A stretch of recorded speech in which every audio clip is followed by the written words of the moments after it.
Hello, everybody. Good morning, good evening. Hello, MBA hopefuls. We're on the air with MBA Waves, your weekly vidcast talking all things business and education, streaming live every Tuesday on LinkedIn, Facebook, and YouTube.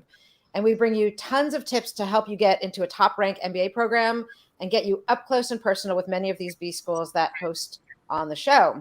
And there you can get your questions and your questions answered. So this week, we're super excited to have our guests here. If you like what we're doing, please don't forget to like and subscribe. And today on episode 101, we have gone over the threshold of 100 episodes. We're talking to Brenda Bernstein, who's founder of she's founder of Essay Expert, and she's author of the bestseller, How to Write a Killer LinkedIn Profile, which is actually in its 16th edition. And Antonio Rancucci, and he's an MBA alum from Essex Business School, and he's head of projects, IT, and organization at the Luxembourg Ministry of Health. And Nina Canuti, who's going to tell us how to leverage LinkedIn like a pro. But I actually want, Nina, why don't you start and tell people, since I don't have it written down here, what your title is. And we can quickly meet everyone. I want to say hi to my co-hosts too. Hi, hosts. Hi, co-hosts. Eric, Kritika, hi. Hi. You go. Yeah, thank you so much, Eric, Bara, and Kritika for having me on the show. And so my name is Naina Kapuri. I'm originally from India. Now I live in the San Francisco Bay Area, where Bara lives as well. And I wear several hats. So I'm the founder of the Expat Woman, which is an organization for professional immigrant women who move to the US or other countries and are trying to navigate life both professionally and personally. I founded that in 2013 in San Francisco, and I have a network of over 10K women and allies in on my mailing list. And then I also am a LinkedIn coach, consultant, and speaker. And this year I was recognized as one of the top 15 LinkedIn experts in San Francisco in 2023.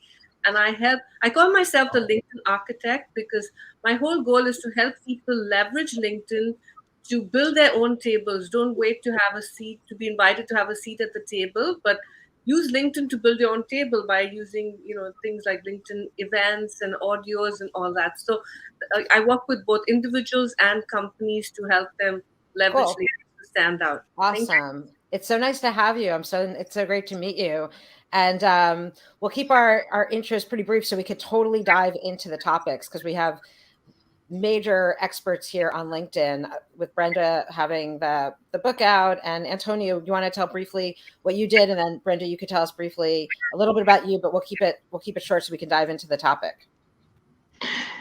I live in Luxembourg, so a very small country in the center of Europe. I've actually encountered LinkedIn when I came out of the MBA and used it a little bit to support my consulting activity for PwC. So I used to leverage LinkedIn a little bit to sell contracts, let's say. And then I used it also for myself and a little bit for my identity. And now that COVID has hit us, and then I moved to the government, I have become a little bit more discreet, let's say, because we have some communication guidelines, as you can imagine, in the government. So that's also interesting as a transition.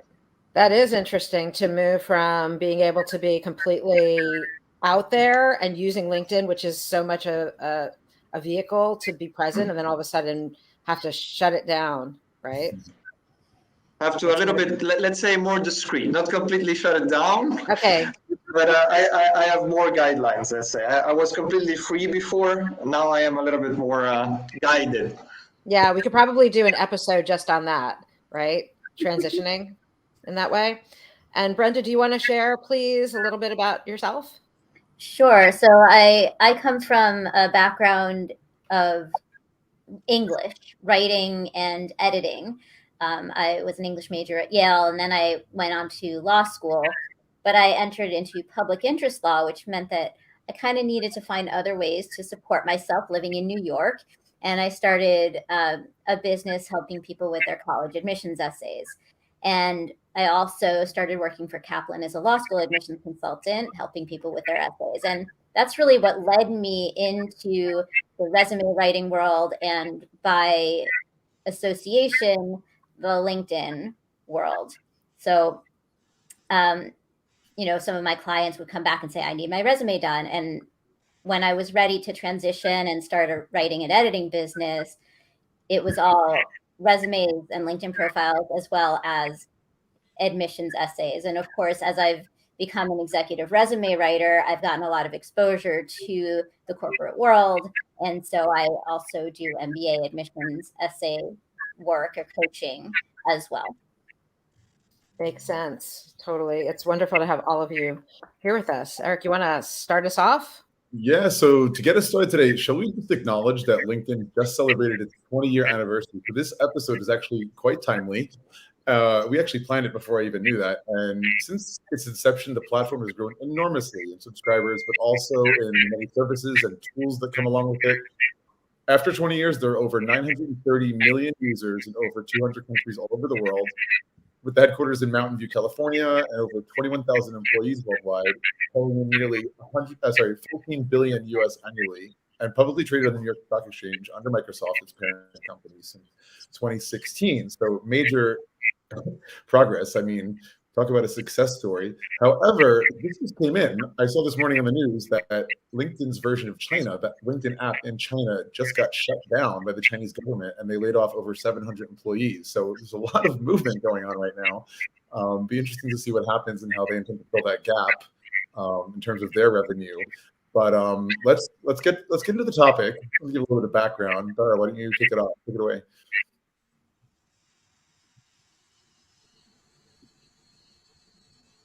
Barry, you're on mute. Mute. Technology. I was just saying I heard some background noise, but yeah, it's pretty amazing. It's been 20 years because we all probably have different relationships, especially you, Antonio, with the platform. But I wanted to hear a little bit about when did you personally get active on LinkedIn and why? And anyone can really start. And what drew you to it? I remember seeing it, thinking like, oh my gosh, I'm going to use this and Facebook. Really? That's what I'm going to do. So I'm curious how you engaged with it initially, and what drew you to it. And any of our guests can start first.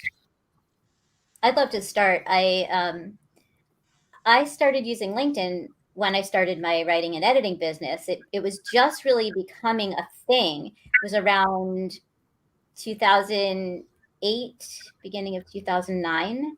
And I just had this intuition, maybe, that if I were going to have a business, I had to be on LinkedIn. So I got on LinkedIn. And that was a time. So all of you have probably heard of LinkedIn groups. Maybe you're not really sure why you're in them or what's going on with them. Maybe you're not getting much value out of them. But in 2008, 2009, LinkedIn groups were a big thing. They were small. And if you connected with someone in a group, it meant something. So we supported each other in those groups. And I met someone who was a marketing expert. And I came from an English degree, a law degree. I knew nothing about marketing. And he said, here's what you should do. Give free LinkedIn profile reviews to people like in the groups. So I was like, okay, I mean, I guess I'll trust this guy. So I started doing free profile reviews. And then I started seeing a lot of errors being made over and over and over again. And I got tired of telling everyone the same things over and over. I started charging a little more for my reviews, and I started writing blog articles. And before I knew it, I had so many blog articles that I put them all together into a book. And, the rest of is history. That book was first a free book, then it became How to Write a Killer LinkedIn Profile, which is now in its 16th edition, as Bara shared. So that's my LinkedIn story. And I really, really built my business through LinkedIn. I don't think I would have my business without LinkedIn, just hands down. And I get contacted all the time by people who find me on LinkedIn and are interested in talking to me or working with me.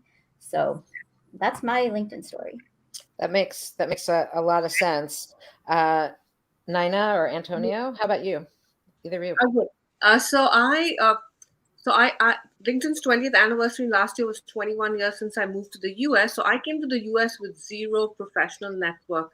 And I was working for a nonprofit in 2007, which helped immigrant professionals get jobs in San Francisco in the US. And one of my students was using LinkedIn, and that was the first time I heard about it. It was like, oh, LinkedIn's great, especially for immigrants, because we can connect with all these people.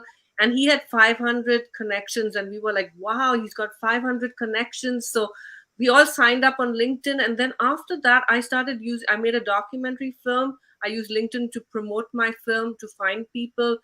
When I started my expat woman business, I used LinkedIn to, I would host events every week in San Francisco. Again, I didn't have much of a professional network, but I found sponsors, I found speakers, I found event venues, I promoted the event. So LinkedIn really helped me build this network of people that helped me through my different career pivots and journeys. And then when the pandemic hit, and I started using LinkedIn more strategically, people started reaching out to me and asking me, how do we use LinkedIn? And then I never planned to be a LinkedIn coach and consultant. So the pandemic kind of led me to become one. And I just love the platform. And especially for women professionals who suffer from imposter syndrome and want to really stand out, or companies too that feel that they're invisible. I just think the platform offers us so many opportunities. And this year, LinkedIn has released over 73 or 80 features while we speak, 80 new features to help us really stand out on the platform. So that's my story in a nutshell. Can't wait to hear about those features. We'll have to have several LinkedIn lives, Yeah. But I can share a few for sure.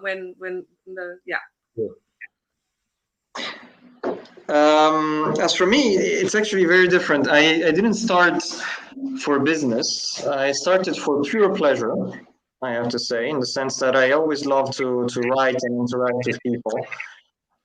So I used to take my phone or my laptop to a local Starbucks. We don't really have Starbucks in Luxembourg, but we have a sort of Starbucks, let's say. Because I had Wi-Fi problems at home. So I took my little phone, went to the bar, and started actually publishing posts or articles. As simple as that, because I love to study and I love to write. Then what happened was very interesting. I started having a certain regularity, and I saw people responded to posts and articles. And when I went to PwC,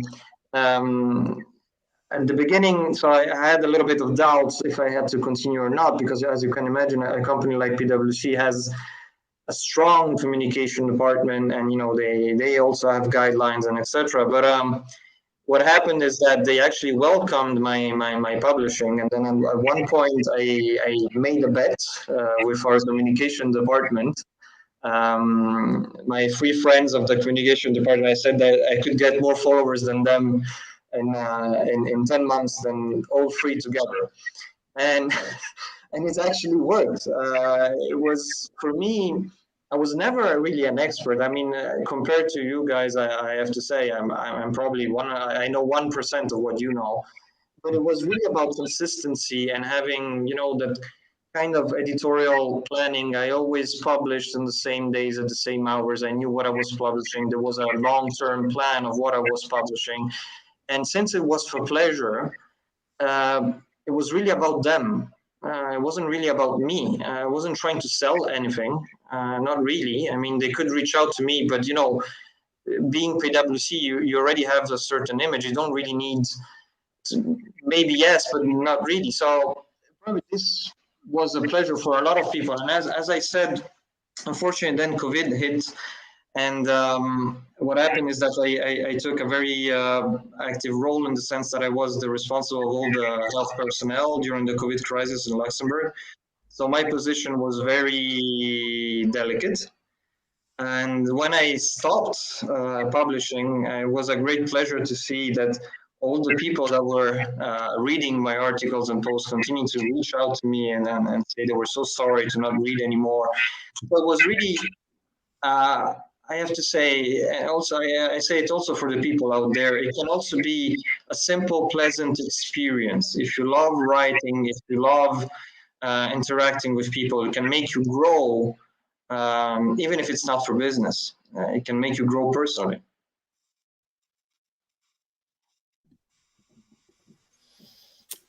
I love that. I mean, I think that we often talk in MBA Waves a lot about how the whole journey is just a representation of, like, the application journey is a representation of life.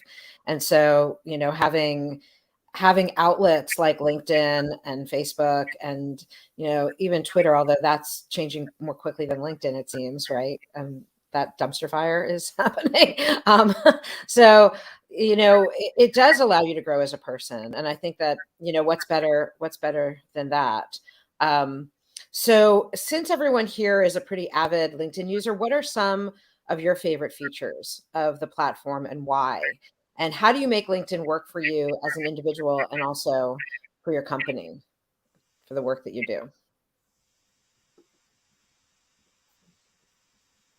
I'll go. So I find, so first of all, LinkedIn has LinkedIn audio events, which was released last year, and I find of I do a lot of events. I find LinkedIn audio events are really powerful. First is you don't have to worry about your hair, makeup, all that stuff. Secondly, everyone gets notified when you host a LinkedIn audio event and you go live, just like LinkedIn lives. But I've noticed I do both LinkedIn live events and audio events. My audio events get a huge turnout because people know that they can attend the event and they can be going for a walk, driving, and the LinkedIn audio events also has auto caption, so you can even listen to it with the sound off. So and it I host these events every month, and I invite, like you, I invite speakers, mostly women, in my LinkedIn Thought Leadership Academy, which is a membership for LinkedIn for women who want to leverage LinkedIn. So I find that feature very powerful. You just have to speak. It's very easy to use. So that's one feature I love. And then LinkedIn, I think, Eric, you asked me what were some of the new features that LinkedIn's use. Since we have a lot of people who are, looking for jobs, LinkedIn released one of the features they released this year, or this month actually, was if you go to a company page and you go to the About section, if they have LinkedIn Recruiter, if you scroll down on the About section of their page, you will see a little button saying I'm interested. So you click that in, I'm interested in working for that company. You click that button, your LinkedIn profile will be automatically shared with the recruiters at that company. So it's all private, and and then they'll contact you. So you don't even have to apply for a job at the company. You can just click that I'm interested button. They're rolling it out. You might not have it, but I think for job seekers, that's a really useful feature. Another one is a career break on your profile, where you can, if you've taken a sabbatical, maybe you finish, you're doing your MBA, but you had a break before your MBA, you can add that. I mean, there are many more features, but I just wanted to share one of my favorite features and two features that I think would be relevant for MBA, as people who are graduating or looking for jobs. Interesting. By the way, those features, is that with the free version or is that with the premium LinkedIn, or? Oh, this is all with free. For the LinkedIn audio, you need to have creator mode, but the other two, I'm interested, and the career break, are free. Not premium at all. Most features on LinkedIn are free. Premium gives us just a few additional features. So, I would encourage people not to use premium unless you're like me, and I'm sure maybe people are really leveraging LinkedIn to find clients, or, stuff like that. I just want to add one more thing. Antonio Marco, my son's name is Marco Antonio. So I just thought that was pretty interesting. So I just wanted to say that before I forgot. So I'm going to also probably talk about, the dichotomy of managing a business page versus your personal page. When you're looking at your business, you obviously are there in order to promote your achievements, as well as like what you stand for, all the things that you offer, and anything that you have. So that is how you set it up. But today we are speaking as how to use LinkedIn as a pro, as an individual. And I think that here, especially as an MBA aspirant, what you can put out there would be things that people may not know from you or know about you by looking at your resume.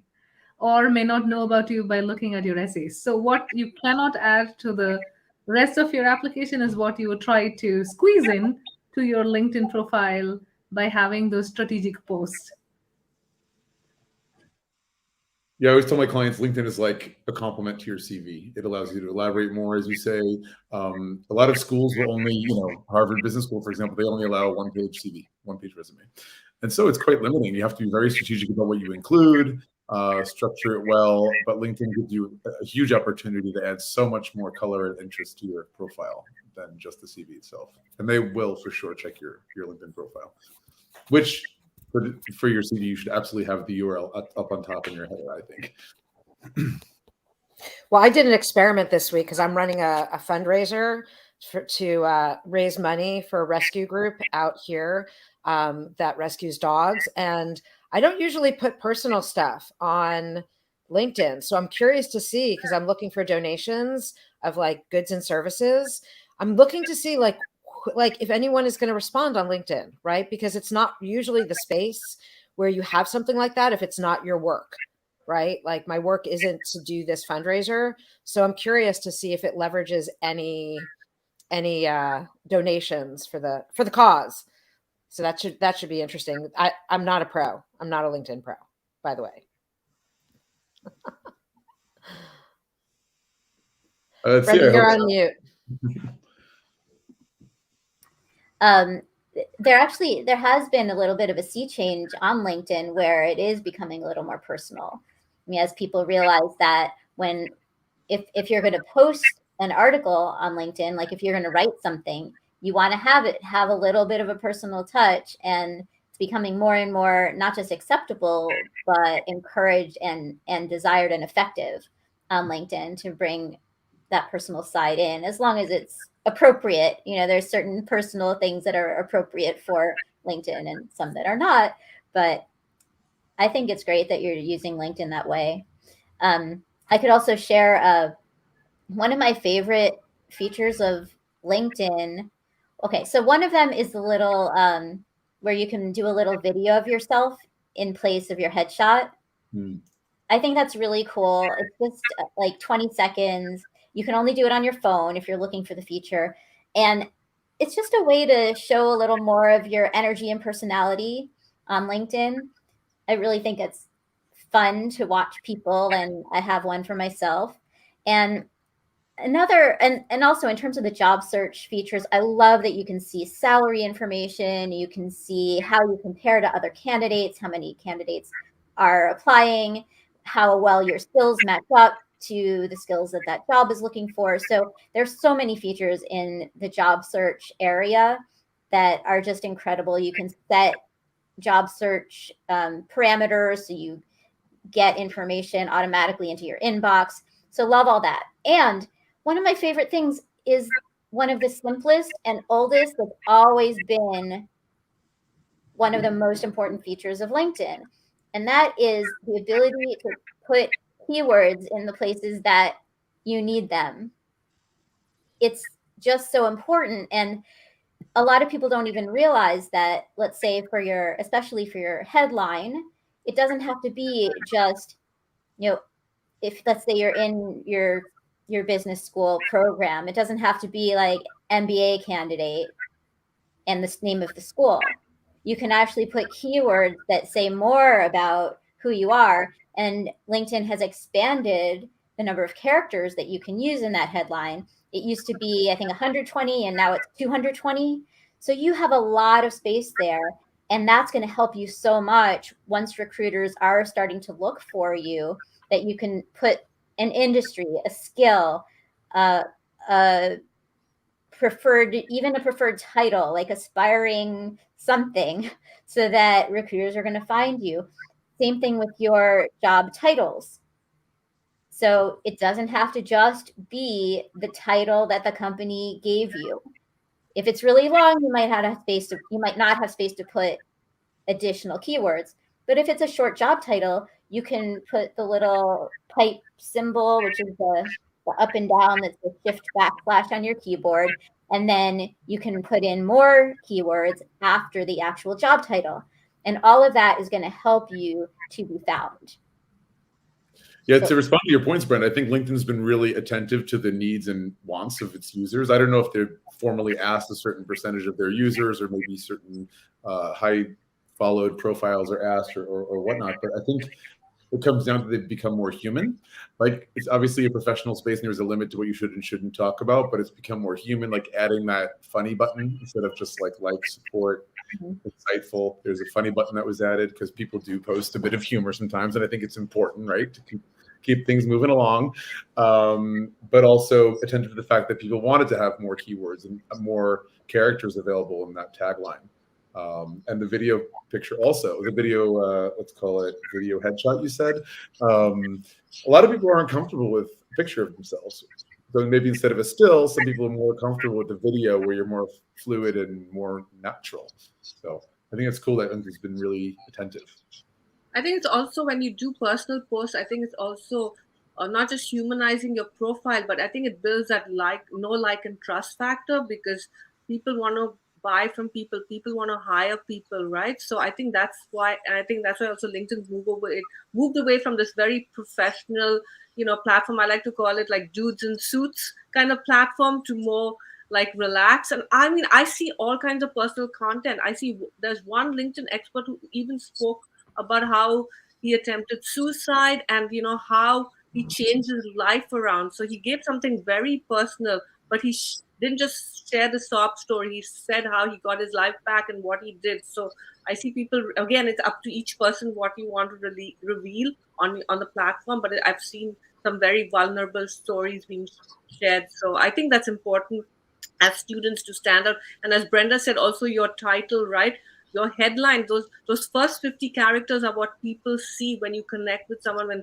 When recruiters are looking at your profile, that's what they're going to see, those first 50 characters. So you want to really stand out. Instead of saying software engineer or MBA, whatever, you want to use something that will get like a hook that'll get people excited about wanting to look at your profile.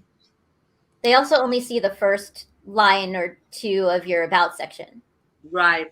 That's you also want to grab them with something that has impact in those first couple lines in the about section as well. In the last episode of MBA Waves, we talked about personal branding, and very much of it had to do with being authentic, but also having that limit, right? Like, you don't share everything. It's very much a curated presentation of who you are. And LinkedIn is a big part of personal branding, obviously.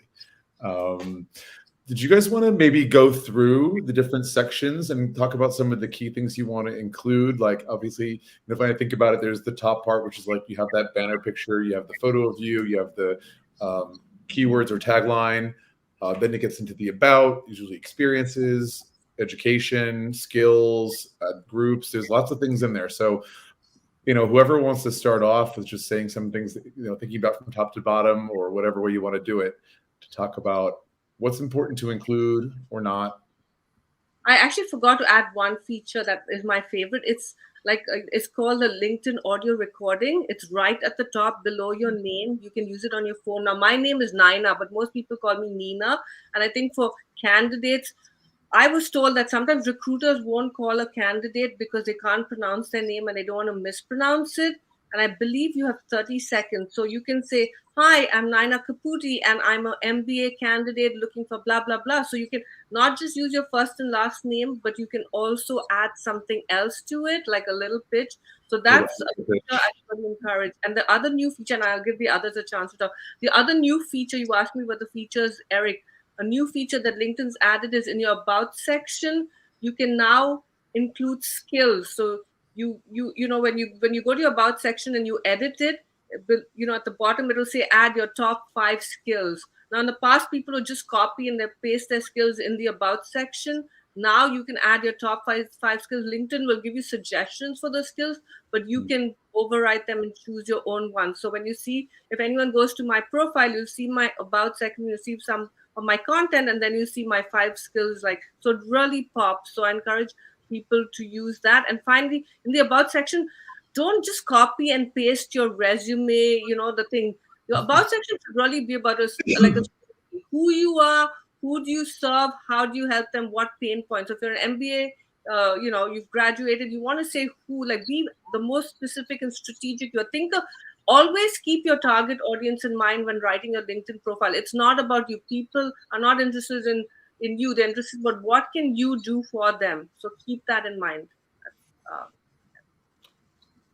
I imagine also on an SEO level, that's designed to help that so you're more searchable, you know? It's Yeah. Yeah, using the keywords, like I think Brenda mentioned, right? In your headline, in your about section, even recommendations from people, get them to tell them what keywords you want them to use. But don't make it so keyword heavy that it's not telling a story, you know? Right. You look at some profiles, it looks like Chat GPT wrote them. It's like, don't use Chat GPT to write. If you use them, to let it be the foundation, but humanize it, and it has to be in the first person, not third person. It's like going to a networking event and saying, hi, Naina Kapuri does that. You say, you talk like you're talking to the person. So that's another mistake people make. And make it scannable, like little sentences instead of a big chunk in your about section. Let the profile be scannable with white spaces.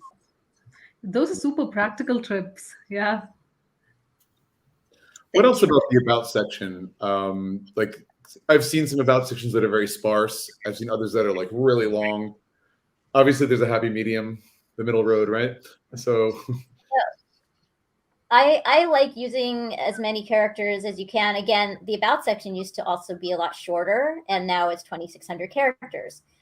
So I support sharing a lot about where you're coming from, what your history is, but the about section is unique to each person. Each person has their own story and their own purpose.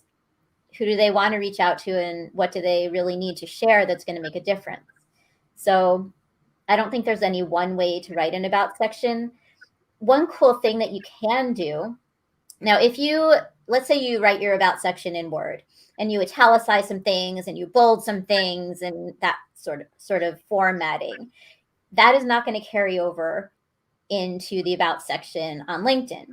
The only way to get things to be bolded, italicized, if you see in other people's LinkedIn profiles, oh, how did they get that to happen? That looks cool. Maybe there's a cool arrow or some emoji even that they have in their profile. The way to do that is to use, well, you can insert emojis, and you can also convert text into HTML so that it works on LinkedIn. And there are websites, one is called Yay Text, that will help you do that. You put your regular text into the site, you push the button for the one that you want it to change it, and then all of a sudden you have bolded text or you have italicized text. The one thing you need to watch out for, though, is that once you convert that text, it is no longer a keyword because it's basically an image once you do that. So be careful about, if you want to make things look cool in your LinkedIn profile, don't do it at the expense of your SEO. That's one, I think, important tip that not a lot of people are aware of.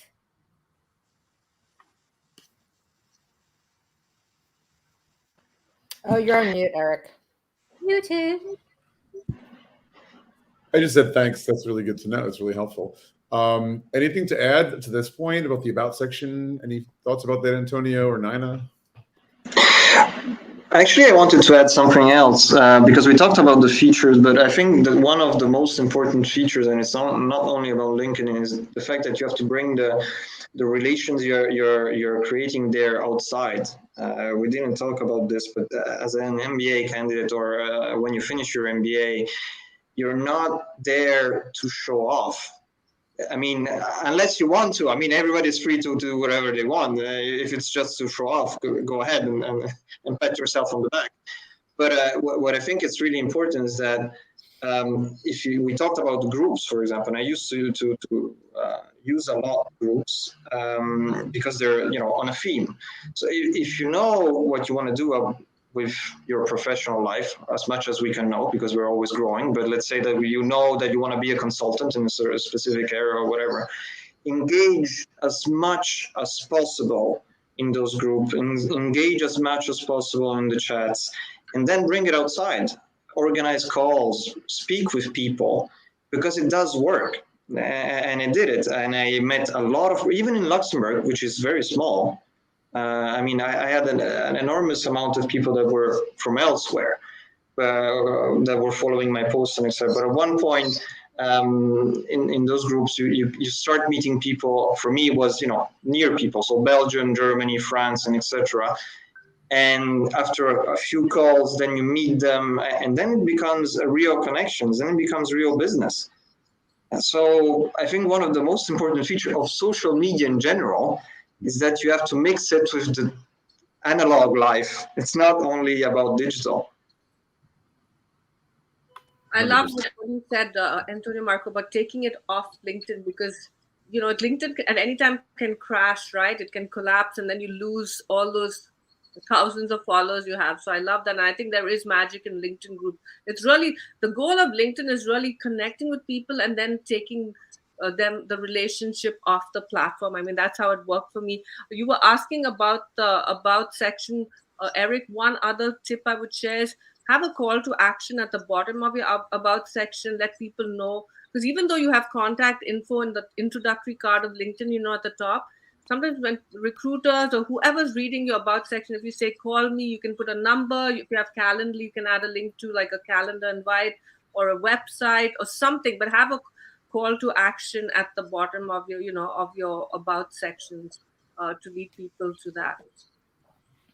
I had a call to action I absolutely agree, because I had a call to action in every post, in every article. It was really about, actually, I think it really started from a question, and then it was a call to action also in the end. So it was, ask yourself this, and then at the end is, let's talk about this. And what do you think about it? And then reach out, and really that starts the connection. If you don't do that, it's a monologue.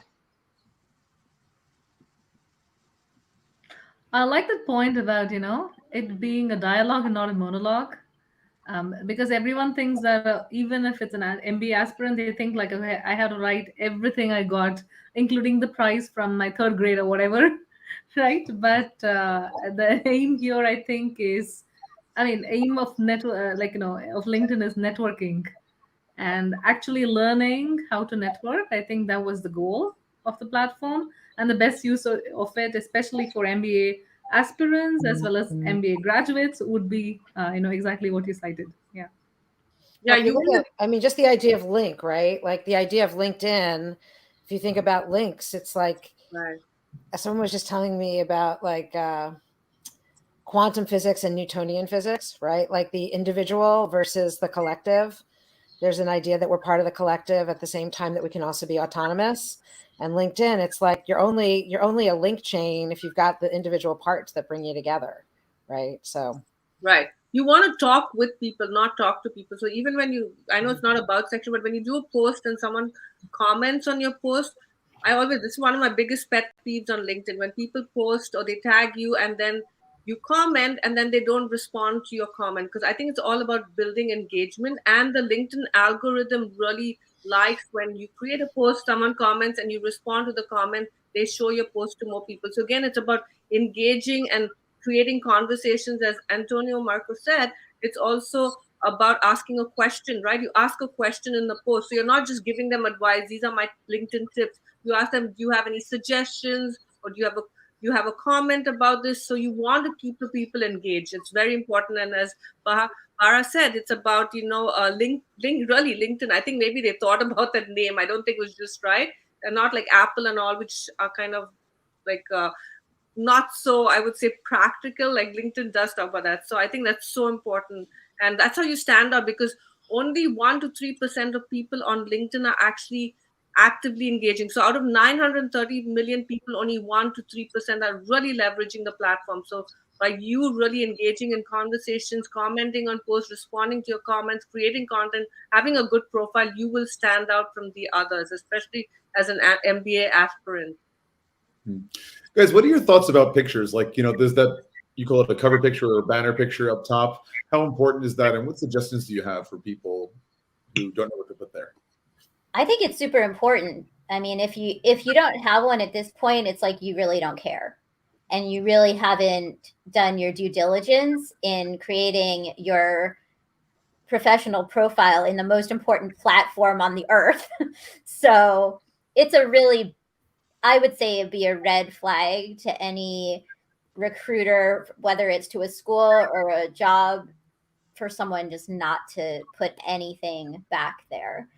In terms of what to put there, it really could be anything that gives you a professional look. It could be a cityscape, it could be any kind of corporate image that you like. I don't know that there's any professional type image or sort of just a abstract kind of image that would necessarily be wrong. But for a lot of people, there's something meaningful. And there are some really cool corporate backgrounds that can make you look really good. You can even, if you have any skills, you can kind of put your name at the top right corner and make it look really cool. You can also match. There are ways, if you have a good headshot, which is also very important to have a good headshot and not like something you snapped with your iPhone. But you can change even the background behind your headshot and have it complement what you have in that banner background image. But if you have an industry that's important to you, use an image that's associated with that industry. If you can do a collage of the companies you've worked with, there's so many different options. And I have a bunch of them in my book. I have, even on my website, I have some samples. I have sample LinkedIn profiles. And you can look at the banner images that some of those people have chosen. But I think it's something to think carefully about and be creative with. Absolutely. And it can make a really good impression. Again, you're curating your brand, right? You've said is very similar to what I say to people all the time on this topic. Like, I think you should choose something that represents you.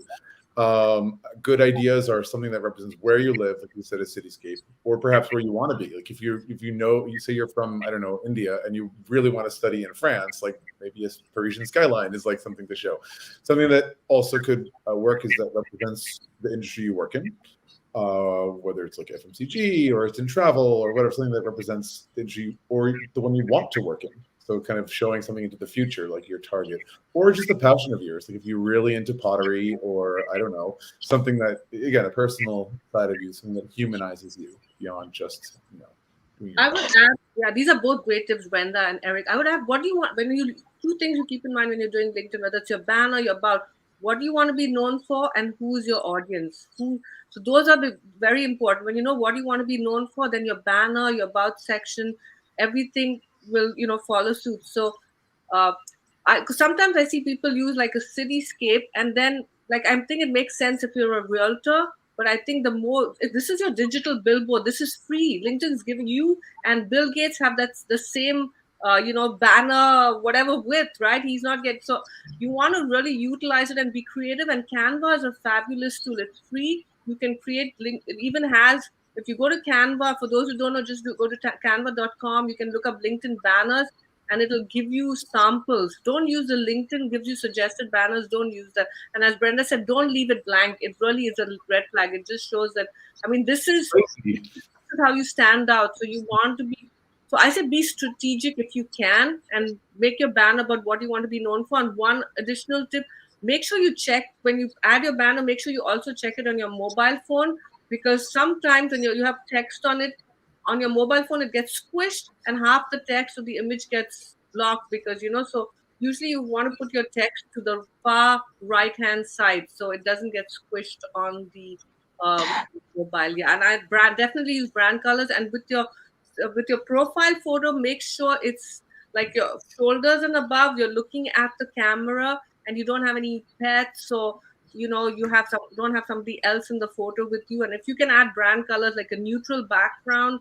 or wear clothes that are colors of your brand, because you did personal branding last week, it's even more strategic. So those are my Eric, just to add one thing, I agree with Brenda. I think there's something worse than not having an image is when they're actually not adapted. I'm sorry if it's a very basic advice, but when the size of the image is terrible and it's completely stretched, or etc., as Nine also was saying, I think that's even worse than not having an image. Actually, I agree. Like you do not mess with the proportions. So just to fit it in. If it's not fitting, you need a new picture. If you don't have a banner, you would be a bot. Yeah, it's true. There's a lot of bots out there that are actually not bots that just don't. Yeah.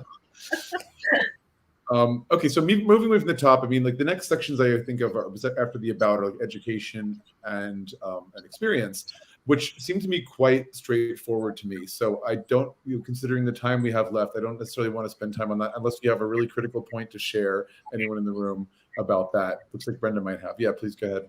Yeah. So we talked about job titles and putting keywords in your job titles. That is really important in your experience section. The other important thing is you want, if your company has a company page on LinkedIn, then you will be able to get the little icon, like the logo for the company, to show up. So make sure you put the company name in the way that the company page, so that the company page will match to it and pull in that logo. Otherwise, you're going to have basically the equivalent of a blank background image. It's just going to be a square. That gray icon. Yeah, and if your company doesn't have a company page on LinkedIn, then you're not going to be able to get that logo to show up. You can ask them to make one. You could ask your company to make a company page. Yeah. And if they don't want to do it, you can offer to do it. See if that gets you. Yeah, and add it to the resume.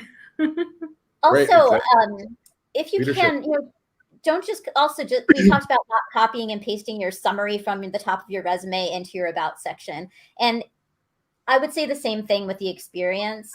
It's not like it's going to be the worst thing in the world for you just to copy your resume bullets into your LinkedIn profile. But if you can say it a little bit differently in LinkedIn, maybe introduce the bullets a little bit more conversationally, maybe change the bullets. Oh, and if you have confidential information on your resume, do not put it into your LinkedIn profile.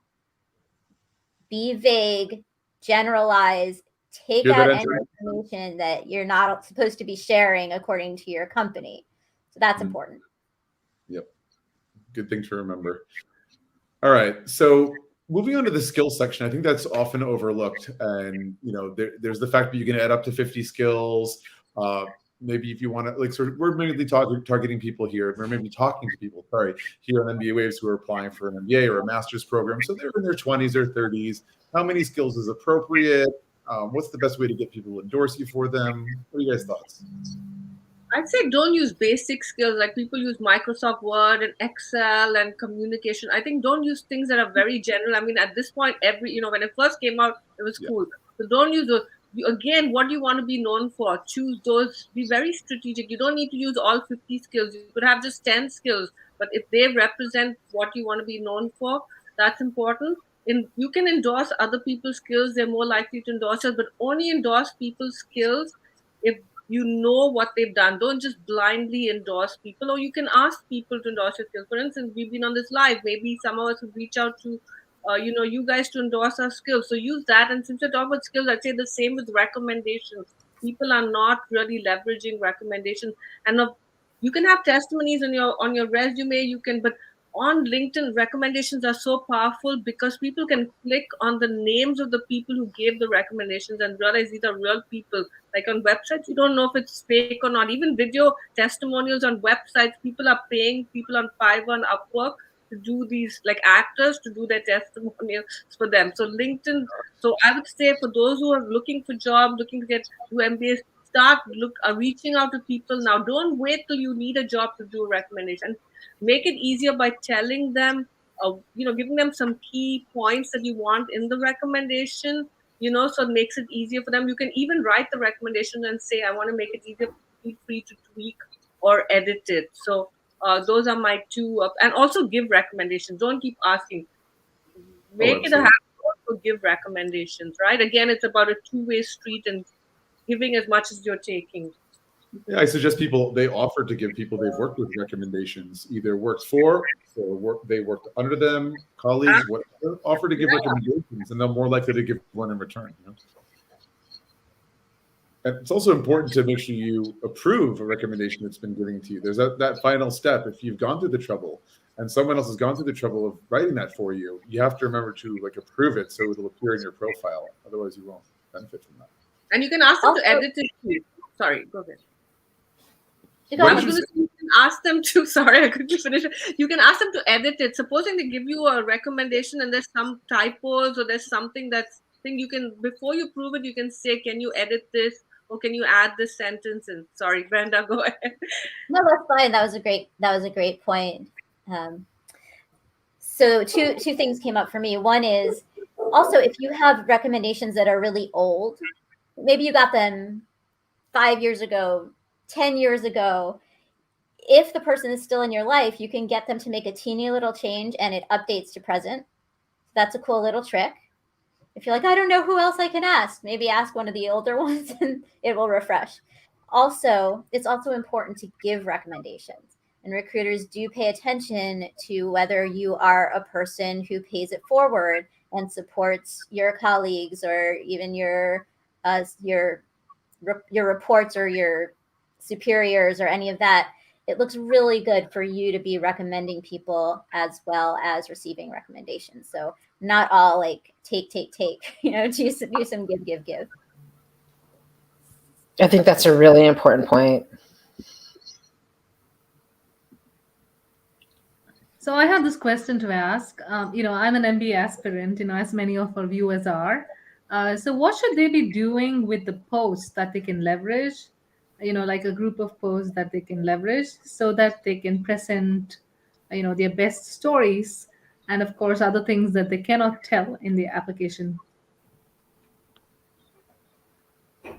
There's so many different kinds of posts, and I know a lot of people struggle with writing posts. So I'd say start off maybe by commenting on other people's posts. So you can do a search and decide what do I want, who are the people I want to follow, who are the people I want to work for, what are the topics I'm interested in. Start by commenting on other people's posts.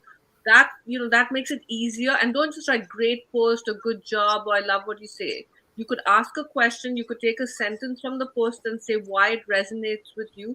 Start with that. One of the simplest posts you can create is a poll. So you can do a LinkedIn poll, and LinkedIn's pushing the audio events polls and doing native videos where you just record. So you could do a poll. Maybe you could decide, I don't know, on a topic. Like when I do a poll, say I'm doing a poll about LinkedIn, I'll say which is the biggest hurdle you have with using LinkedIn profile, creating content, building your network, and then people will choose one of those. And people find polls very easy. Because I know a lot of people have that fear of putting themselves out there on LinkedIn. So you want to start small and easy. And then, of course, don't post and ghost. Make sure you comment. Or, if someone's watching this event, they could take a screenshot and they could share one key takeaway from today's or any of your MBA Wave workshops or lives, and then make a post around that. So you can do it from an event and tag some of us. So these are some ideas I'd share. Awesome. I just have two very general advice on posting because I love to post actually. I love to write. I didn't do videos at all. Actually, I was always posting. What I can advise is, yes, I agree. Put yourself out there don't think about you have to become Hemingway from one day to the other. Just write little things and then you grow over time and that's okay. But then really think about to not feel the awkwardness, because it's like you're in a conversation, okay? You're at a party and you're having a drink and you're talking with people. You can feel awkward or you can be part of the conversation. When you feel better with yourself talking with the others is when you have a logic. Okay? What I mean by that is why you have to ask yourself really, why am I posting something? And in the long term, not today, not because I went to a party or I went to an event or whatever, and I want to say, wow, I was at the event, it was cool. What is your long-term writing goal? That is really what you have to think about before you start posting, because then you don't feel awkward at all, because you have something to give, you feel legitimate, and then you start posting, and then you will become more and more comfortable. The only thing I also wanted to ask the panelists here, because I'm very curious, is that back in the days when I was writing every day, it was a struggle. What I mean is, it was a lot of work. You have to imagine, studying a lot, and every day I was writing and then rewriting and then editing and rewriting and rewriting. Now we have all these things like ChatGPT and Dectopus and et cetera, And I am a bit envious. I have to say, I'm a bit jealous. I'm not. I'm not saying please don't. I agree. Don't go on ChatGPT and make them write the post because it's horrible. But it's true that they give a big help. Do you agree with this or not? At least to structure your ideas, the long-term logic that I was talking about. Yeah, I agree. I've been, I sometimes, I don't copy and paste it, but you want an idea. So you'll just say, Chat GPT, write a, can you, give me some ideas around this post, and so don't copy and paste it, but it does, the foundation does help. I use it also to comment on a post. I see someone's post and it's so good, but I'm not sure what to say. So I'll copy the post, put it into Chat GPT and say, give me some comment suggestions. But again, I humanize it. I use my language, but sometimes you just need that little bit of that inspiration. So again, people have to be very careful how they use Chat GPT, because if you come across as a robot, and I can tell which people are using posts or creating posts or comments and using Chat GPT. It just sounds so robotic, and then especially if you're looking for a job or trying to attract recruiters, it's going to put people off. So you can use it. Yeah. I think what also works, Naina, if you agree, is that, as I was saying, so you have to have an editorial planning in the sense that, I want to write about this theme and I want to be regular and consistent, right? So every Monday I'm going to talk about project management. Okay, sorry, I am taking a boring subject, but it's kind of my topic, one of my topics. You can ask ChatGPT just to tell you, give me 50 episodes or 50 chapters of how you would talk about project management. Then you personalize it, but at least it gives you, only thinking about that before ChatGPT was terrible. It took me hours and hours. Now I'm going to structure this over the weeks. Now you just can ask them, what is the best way and easiest way to explain something in 50 episodes? I put something up about that fundraiser that I mentioned before on nextdoor.com. And then they suggested they must have some sort of app. They rewrote it for me in a much more convivial way. Wow. And I thought that was super interesting. They must have AI or the chat function enabled. And nextdoor.com, it's kind of a scrappy, it's a great tool, but obviously someone's investing something in it because it is kind of the LinkedIn of neighborhoods. Yeah. If people are just using ChatGPT to write their posts, I really want to underscore what, Antonio and Naina have been saying about, humanizing it, about not just copy and pasting it. I feel like if we all get on the bandwagon of just using ChatGPT and posting it directly, we're going to have robots talking to robots and the humans are going to get disinterested and abandoned. Like ChatGPT could be the death of these kind of platforms, honestly, because we're just going to be like, who cares? Let the robots talk to each other and we're going to find something else to do. But Antonio, sorry, what you were talking about earlier about like you're not writing just for today, but for like the long game, right? For the long term. And that goes into branding. It sounds very much like that's what you've done. Like, what is the overall message you want the universe to know about you via LinkedIn? And I remember while you were completing your MBA, you used the LinkedIn article feature quite a bit. Like, how did you first? You started alluding to it at the beginning of the conversation, but tell us more. Like, how did you first started doing that, and like, what were your goals specifically, and what was the results? I think my goals was a bit like an horror movie director. I wanted to exercise my fears, honestly. What I mean by that is that being an MBA candidate, it can be stressful, and you have to prepare, and you have the GMAT, and etc. And I really wanted to talk about what are the most common fears of candidates and most common fears of people wanting to get into an MBA. How it helped me is that, first of all, very pragmatically, it helped me to learn to write in an easy way. And since I had to do the essays, for example, just to get into university, I think it helped me quite a bit. Because when I had the essays to do, I already had, posted 100 times or etc. Learning to write, you can just read a book, you can read the book of Stephen King on writing and etc. That's great, you can, but you have to write. So it helped me in that way.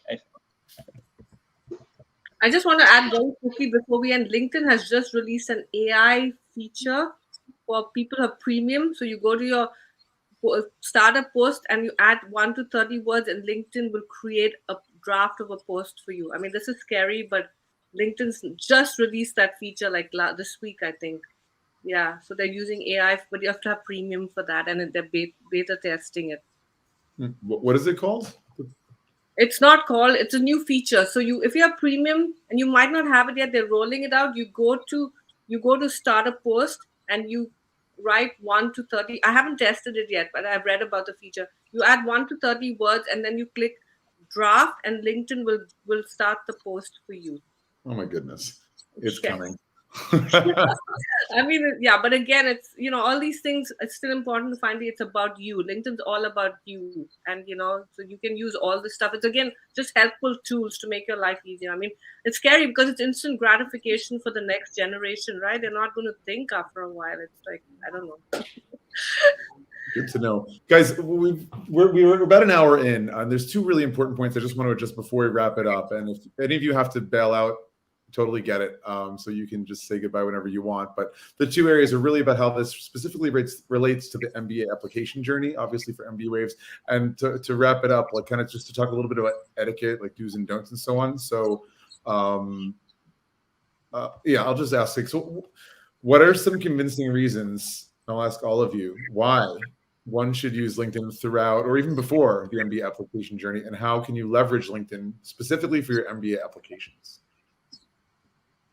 Well, it's important because the committee is going to be looking on LinkedIn and want to find your profile. So that's the number one important reason to be on LinkedIn and to do an outstanding job of creating your profile and optimizing it and looking really good on there, because it really could sway the admissions committee. So I think that's a really big thing. And also, you get to follow the schools that you're applying to and look on their pages. And if you start interacting with any of the content that they're posting, same thing if you're looking for a job. If you start interacting with content that the company is posting on their LinkedIn page, you are going to stand out, because not a lot of people do that. So you will set yourself apart if you can engage even before you start the application process. Then they'll know who you are right off the bat. Absolutely. Plus, you'll be totally informed and up to date on what's going on that campus or on that company. Yeah.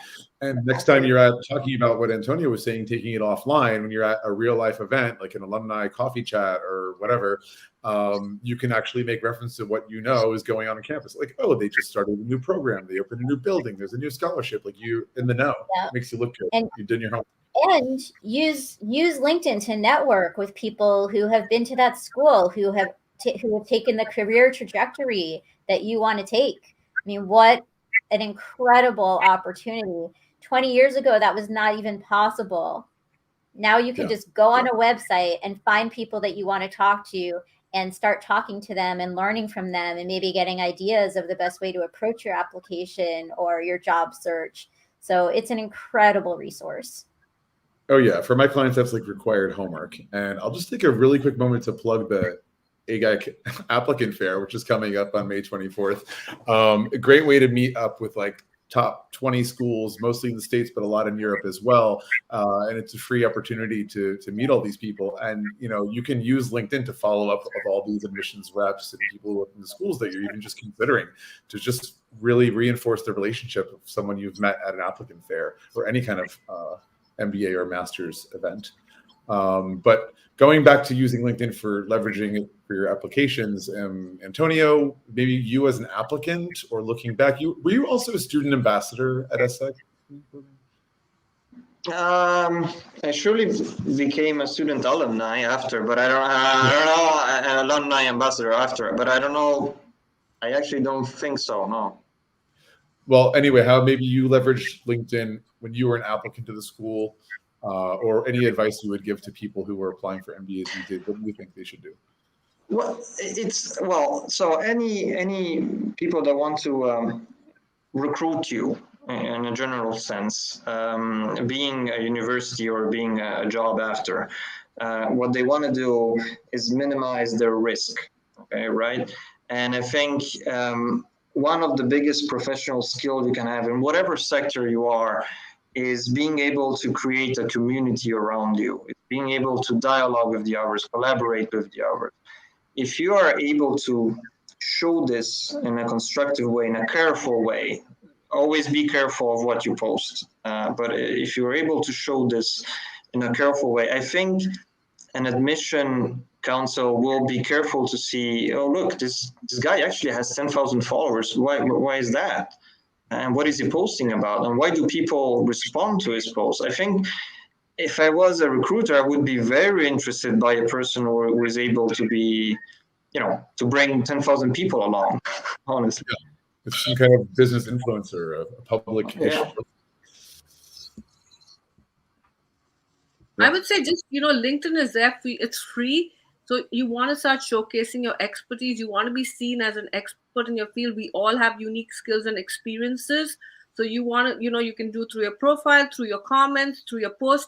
And the other place where you can do this through your direct messages, sending messages. There's so much magic in that. Like Brenda said, following companies and people, or in universities that you want to be part of, see who's working there, start commenting on their post, and then send them messages.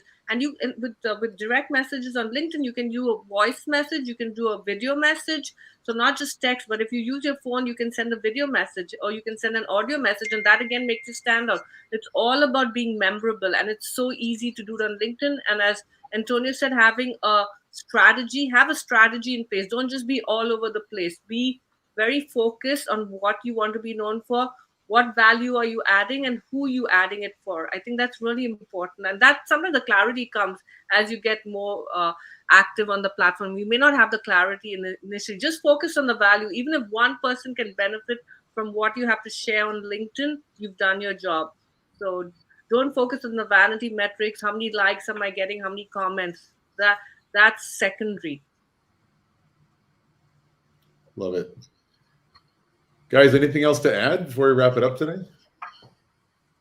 So I have a LinkedIn YouTube channel. I share a tip every Thursday on LinkedIn. I'll share the link in the comments, so people, easy tips or new features on LinkedIn. And I also have a newsletter, and I also post content about LinkedIn, and I do events, audio and live events as well, mostly focused around LinkedIn. I'm doing a LinkedIn audio event with 5 women who work in the C-suite on LinkedIn. I mean, they're CEOs, they're CFOs, they're CPOs. So might be something people would be interested in attending and learning how these women are leveraging LinkedIn, in senior leadership. I love that. And we didn't talk much about just building your network. You want to have at least 500 connections, which is the top number that shows up on LinkedIn. If you have fewer than 500, it's also a little bit of a yellow flag, maybe, depending on where you're at in your career.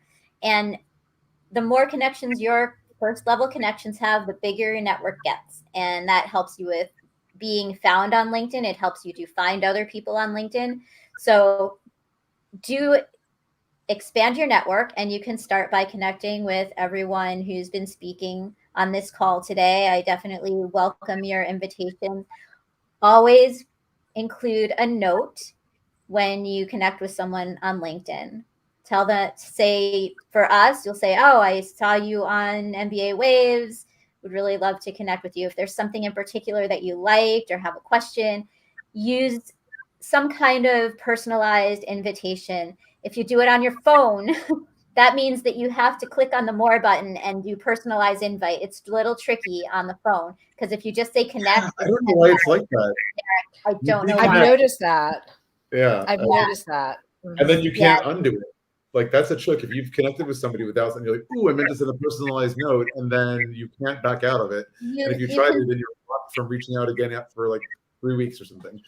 Right. You can sometimes send a message depending on what features you have and what features the other person has. Sometimes you can That's follow rare, though. a message.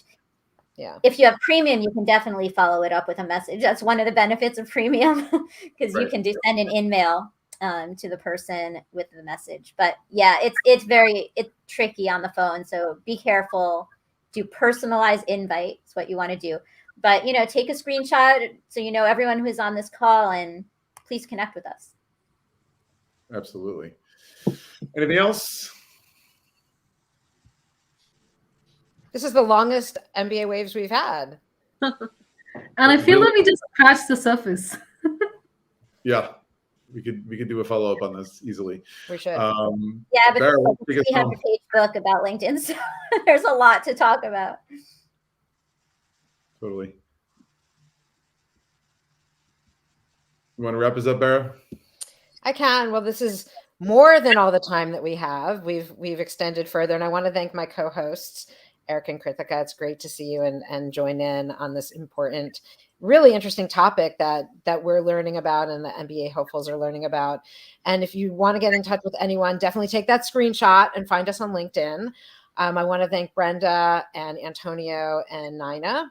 It was great to have you on today. And please give us a thumbs up if you've enjoyed this episode and a like. We do have an MBA Waves site on LinkedIn as well as our individual profiles, so you can find any of us as well. And be sure to subscribe to MBA Waves to stay on top of all of the tips and trends and news of MBA and the business world.